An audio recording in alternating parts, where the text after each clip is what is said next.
Hello friends. Now in the previous session, we have discussed about air pollution, their sources, characteristics, effects and how to control the air pollution. Now in this session, we are going to discuss about water pollution. So what is water pollution? The alteration in physical, chemical and biological characteristics of water which may cause harmful effects on humans and aquatic life. So there are different definitions of this water pollution is also there. But the simple thing is that the pollutants or the particles or the foreign materials which is present in the water and which can cause harmful effects on the human beings or on the aquatic animals. That is called as water pollution. So the material or the pollutants are called as water pollutant. What are the sources of this water pollution? The main source is sewage, then industrial effluents and chemicals.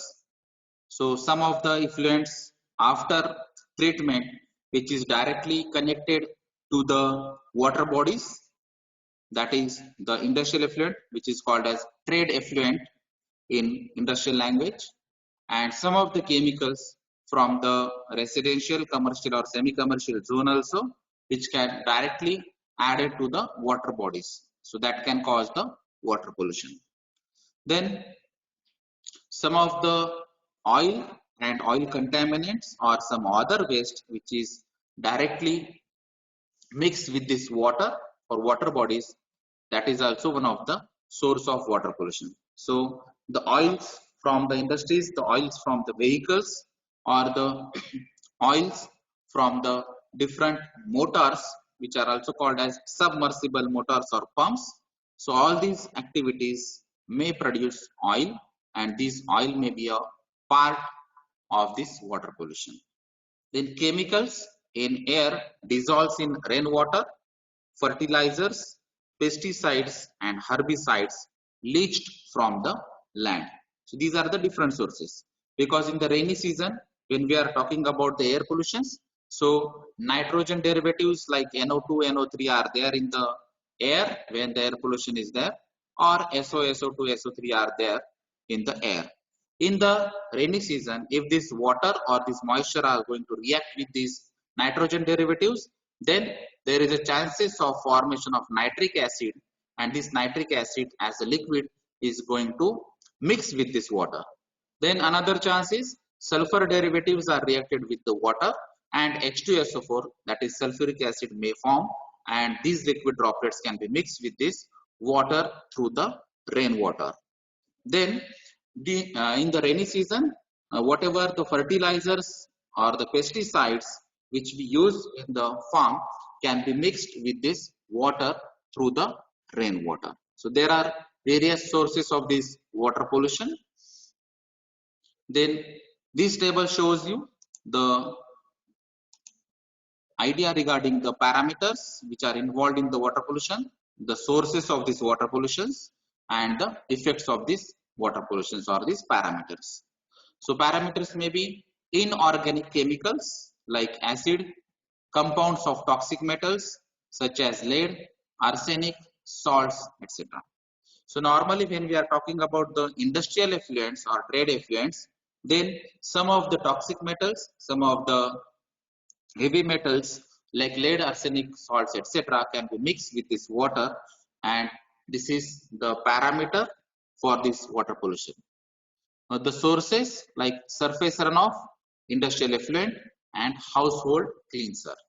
So in the residential area also we are using some of the solvents. So due to this solvents, some chemicals can be formed and these chemicals can be again mixed with the water bodies. So these are the different parameters and sources of this water pollutions. So what is the adverse effect or the negative effect on the human health or on the environment? So make fresh water unusable for drinking and irrigation, because the potable water criteria is different one.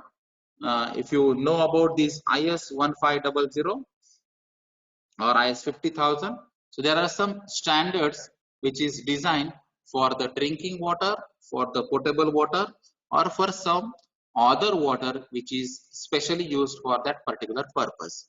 So there are different standards and guidelines which is given by the Maharashtra Pollution Control Board also, and with the help of these guidelines to or after controlling these maximum permissible limits only, we can use this water for that purpose. So the purpose may be agricultural, that purpose may be gardening purpose, that purpose may be uh, potable water, or for some irrigation activities.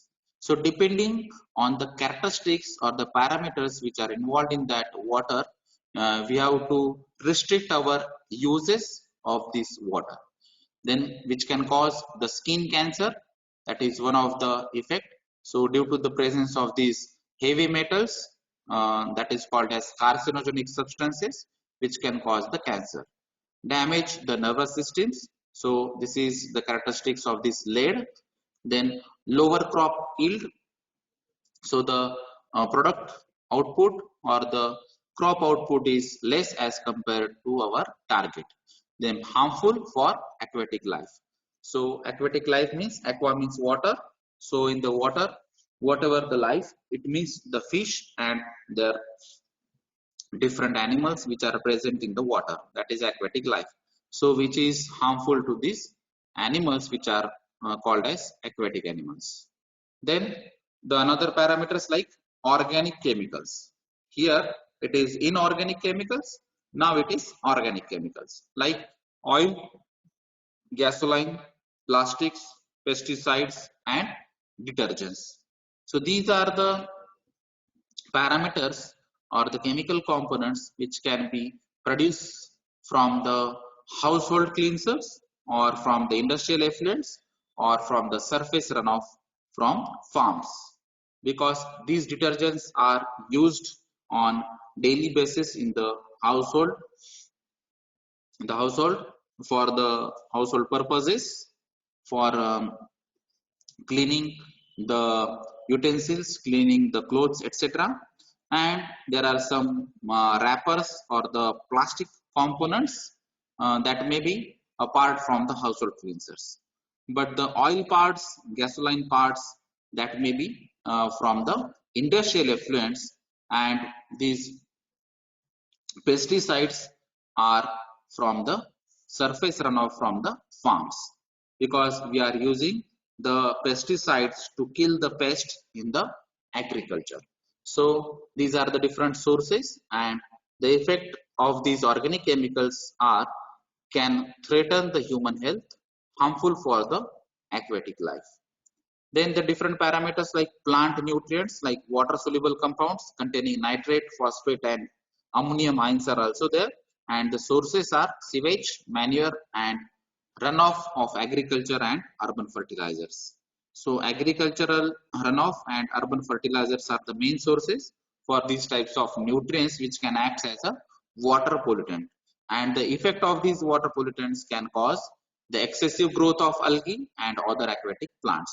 So the not needed plants or which is not required for our routine activity, some of the plants can be grown more faster due to these nutrients. So these algae growth can be more as compared to the normal rate due to the more nutrients, and these nutrients are from the agricultural runoff or the urban fertilizers. So lower oxygen carrying capacity of the blood, that is one of the effect due to these water pollutants. Then sediments like soil, slate, etc. are the parameters, and the source is from the land erosion. So from the soil, from the land, this erosion can be an issue which produce these sediments like soil and slate. So which affects on the photosynthetic activities. So the rate of photosynthetic or photochemical activity is going to reduce due to the soil and slate presence. Then disruption of aquatic food chain, then carries pesticides, bacteria and other harmful substances, and which can clog and fills lakes reservoirs due to these sediments. Then radioactive materials like isotopes of iodine, radon, uranium, cesium and thorium. So these are the different radioactive material or the components. The sources of this radioactive material is nuclear power plants, mining activity, processing of uranium and other ores, nuclear weapon production, etc. So this is mainly related to the nuclear substances or nuclear activities, and these are the radioactive materials. So which can affect on the environment, like in a way of genetic mutations, then birth defects and cancer. Then one of the parameter, or it is a pollutant, that is called as thermal pollution. That parameter is called as heat. So if heat is generated and if this heat is added to the water, then that pollution is called as thermal pollution due to heat. So the source is water cooling of electric power plants. So in the power plant, there is one of the process that is called as cooling activity, and for that cooling we are using this water for absorb the heat from the flue gases, and then after absorption of this heat from the flue gases, this heated water is going to mix with the water bodies. So that affect on the dissolved oxygen level, that is called as DO, because generally in the aquatic life minimum DO level is 4 mg per liter, that is 4 ppm required for sustain the aquatic life. But if due to the heat, the DO is going to reduce. So low dissolved oxygen level is one of the main concern due to this thermal pollution to the water pollution. Effects on fish and other organisms due to the thermal shocks. So if the temperature drop is there in the water body due to this heat which is mixed in the water, so thermal shocks to the fish and other aquatic animals is also one of the second concern after the dissolved oxygen level. So there are points and non-point sources of water pollutions. What is meant by point sources? There are pollutants that are discharged at specific locations through pipes, ditches or sewers into the bodies of surface water. That is called as point sources. For example, factory. So factory is one of the point source. Then sewage treatment plants, that is called as STP. That may be a part of industry, or that may be a part which is under the municipal corporation control. So these are the point sources. Then there are some abandoned underground lines from the mines as well as from the oil tankers, etc. That is also called as point sources.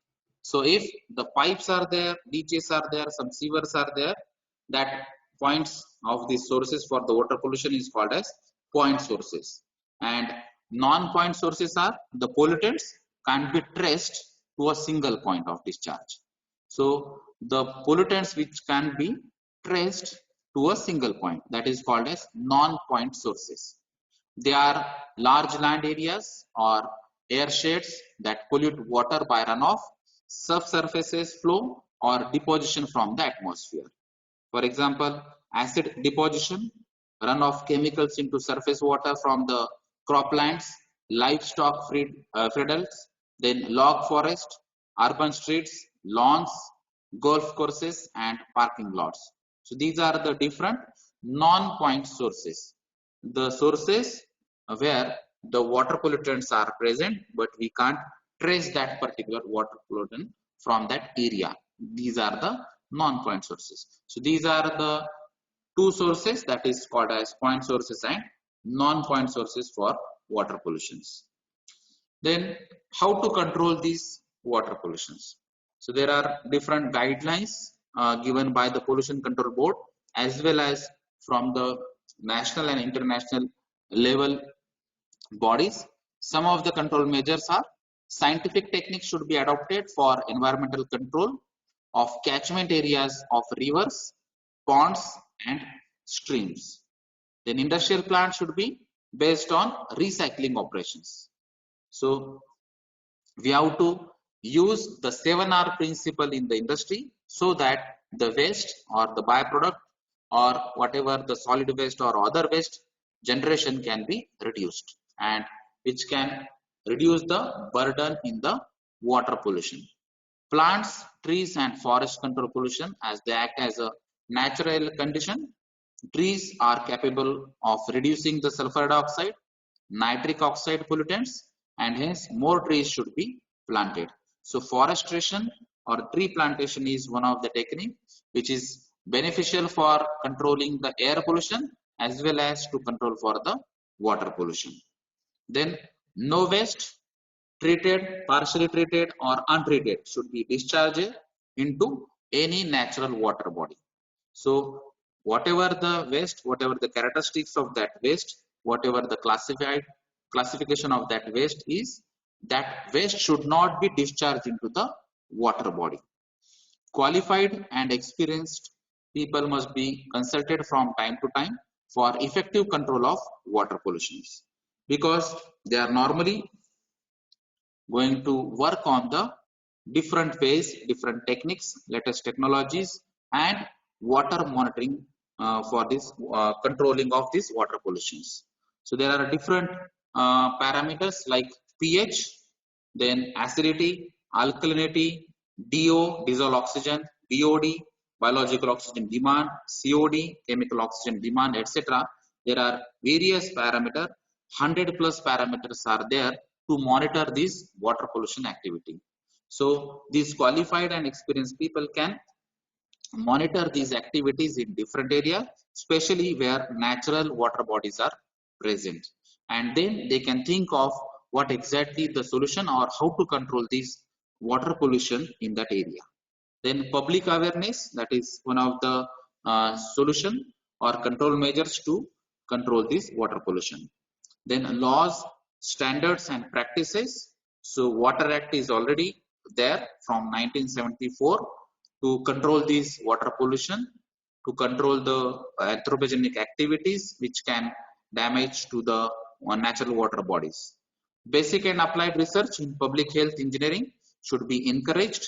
Administration of water pollution control should be in the hands of state or central governments. So nowadays, if you are observing the syllabus or curriculum of the school level as well as in the college level, the essential part of that syllabus is environment management or environment engineering or environmental subjects. So in that environmental subjects, water pollution, air pollution, sound pollution, plastic pollution, etc.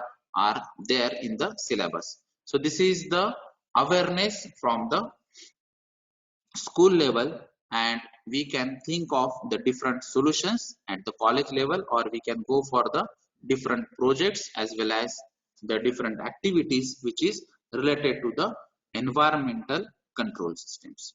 So there are different motivation from the state as well as from the central government also, and in the current state there is a new policy, and with the help of this new policy also there is a more weightage of environment and environment awareness in the education policies. So these are the different control measures for the water pollutions. Thank you.